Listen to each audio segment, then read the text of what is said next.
Xaçmaz rayonunun Armudpadar kəndi ərazisində yerləşən meşə zolağında ağacların kütləvi şəkildə kəsildiyi bildirilir. Sakinlərin sözlərinə görə, ərazidə eyni zamanda süni göl qazıntısı aparılır və kəsilən ağacların əksəriyyətini qızılağac ağacları təşkil edir. Məlumata görə işlərin aparıldığı sahədən qaz xətti keçir və bu həm təhlükə riskini artırır, həm də qanunvericiliyə zidd müdaxilə ehtimalını gücləndirir.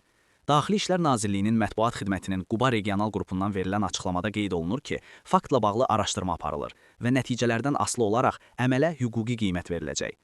Baku Newsa danışan sakinlər bildiriblər ki, meşə zolağında aparılan işlər barədə onlara heç bir rəsmi məlumat təqdim olunmayıb.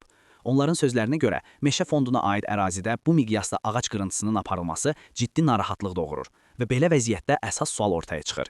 Ekologiya və Təbii Sərvətlər Nazirliyi hara baxır? Sakinlər ümid edirlər ki, məsələnin ictimaiyyətləşdikdən sonra aidiyyəti qurumlar qanunsuzluğa yol verən şəxslərlə bağlı müvafiq tədbirlər görəcək, hüquqi qiymət veriləcək və meşədəki qırıntıların qarşısı alınacaq. Buradan ümumi qaz turbası gedir. Azərbaycana gedən ümumi qaz turbası gedir, buraları qazıblar. Bütün hamısı ağacları qırıblar, buranı viravan ediblər. Buralar hamısı püskündədir. Buraları oralarda ağaclar hamısını içəridə ağacları zaten hamısını dağıdıb viravan qoyublar buraları.